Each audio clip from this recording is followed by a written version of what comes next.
Came up pretty short with that approach shot. This up the hill, breaking to his right. Come on, X. He knew. He started the early walk with about 4 or 5 feet left in that putt. Olympic gold medalist Xander Schauffele from Tokyo in 2021. Center cut.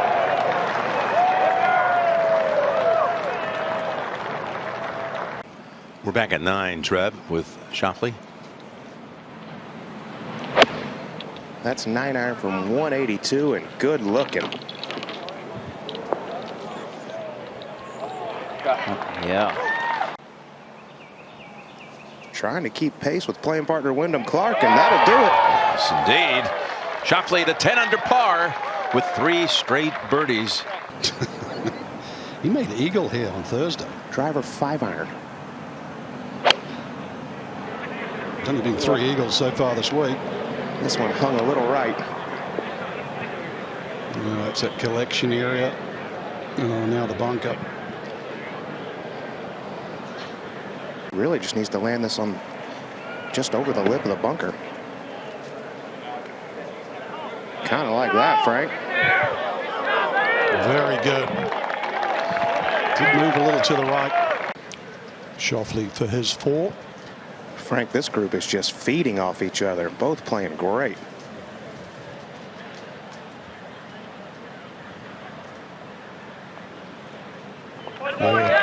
Just walked it in. But an hour and a half ago, there was 11 players tied for the lead. But that's when they're 8 under. These guys really have pushed it into another gear. You can see Xander doing the same thing. Yeah, he trimmed it nicely, didn't he? Couldn't have done any better. Xander's good. Probably 9.5 out of 10. As we go back to 14. Yeah, interesting. This laying up scoring average this week is 4.05, and going for it 3.6. Both these guys make birdies by laying up. Week at a time, but he's a tremendous player. Cole just described him the same way people used to describe you, as kind of underperforming with the talent they all knew you had. Would you kind of agree with that? Do you see any parallels between knowing what Wyndham is capable of and then just waiting for him to actually get it across the finish line? I guess, but Wyndham is still performing at.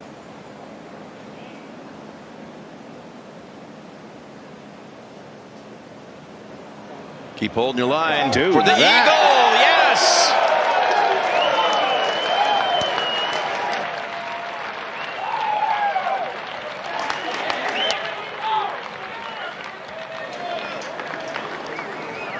First one of the day at the 15th.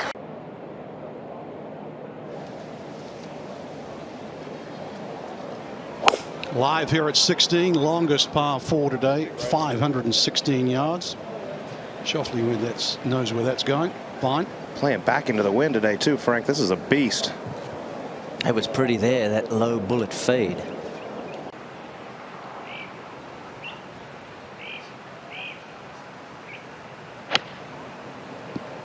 Swing. Hold her. Oh, yeah. That is excellent. Frank, these guys have done such a brilliant job. Let's go to 16.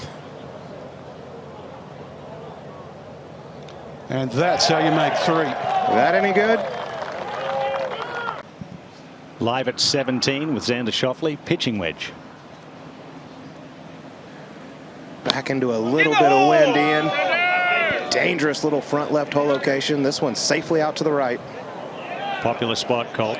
Birdie, eagle, birdie, his last 3 holes.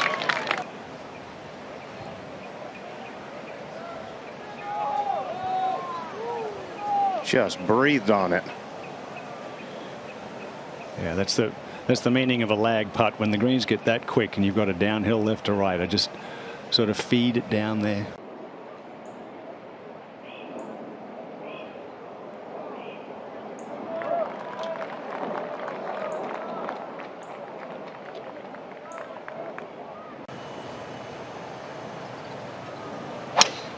There's Tracer by Trackman. Oh, yeah. Fades it right off the creek. This is so money right here.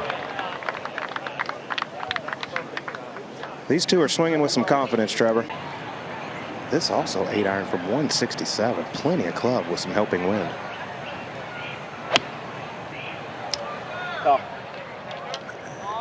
Drawing it in. Oh my goodness. This one might be faster than the putt at 17. Turn. Oh. Pretty good putt.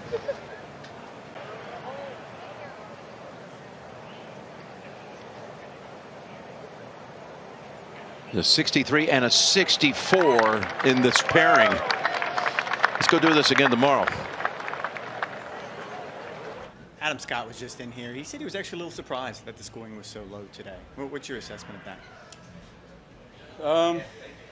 It's just one of those things out here. I feel like I've said it before in interviews where you just see someone doing it. Fortunately, it was a guy next to me that I played all day, and once these guys out here see someone do it, they just end up doing it. You know, it's like when it's really cold and rainy, you're like, man, I feel like 300 would be a good score, and then someone shoots 7 under, and then all of a sudden 300 is in like 30th. So guys are really good out here, and once monkey see, monkey do is definitely a thing that happens out here. You said yesterday when I asked you why this golf course kind of identified champions, that it sort of tests every aspect of your game. So if I were to ask you what's the most important part about scoring, would you say every aspect of your game? Sorry, it's hard to hear. If I were to ask you what the most important aspect of your game today was, would it be every aspect? Yeah, I mean, you got to be in the fairway. The rough isn't as penalizing as it is normally when it's Bermuda or in the past when it's a little bit longer. So, but with how long the course is for most of us, you have to be in the fairway to attack. So, the greens weren't super fast. Weren't super firm, I'd say. So in the past, you hit a 6-iron and it'll pitch and run, like 10 yards. So today it was sort of more in like that 5-ish window, which was pretty consistent. So I'd say the course is so manicured and in such good shape that if you do hit a good putt from 30 feet, you're probably going to make it. And if you do hit really good chips and good putts, like you get rewarded for it. So there are some crazy runoffs on the property, but for the most part, I think if you can keep it in the fairway, you pretty much open up a lot of the property. Xander, I believe you were playing with Patrick on Tuesday, and how much have your games with him sharpened you? Tony and John Rahm have talked about that, how they've kind of sharpened each other. Always. And who won that match on Tuesday, if you had a match? Tuesday was more. We were more just hitting shots. It was pretty windy, so.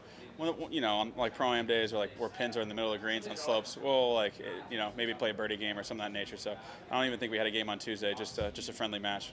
But how much has just your association with him, your friendship with him, sharpened you? A lot. His ability to think his way around the property is amazing, and his short game is insane. So anytime I just watch to learn, kind of. Like I said to Rex over here, monkey see, monkey do. If I see him hit a really sick pitch shot, I'll try it myself. Did you always think this course would set up nicely for you, or have you surprised yourself a little? We like to believe that we can play any course when you're playing well. So this would just be another one on there. All right, thanks. Great, thanks. Thanks for watching the PGA Tour on YouTube. Watch another video right here.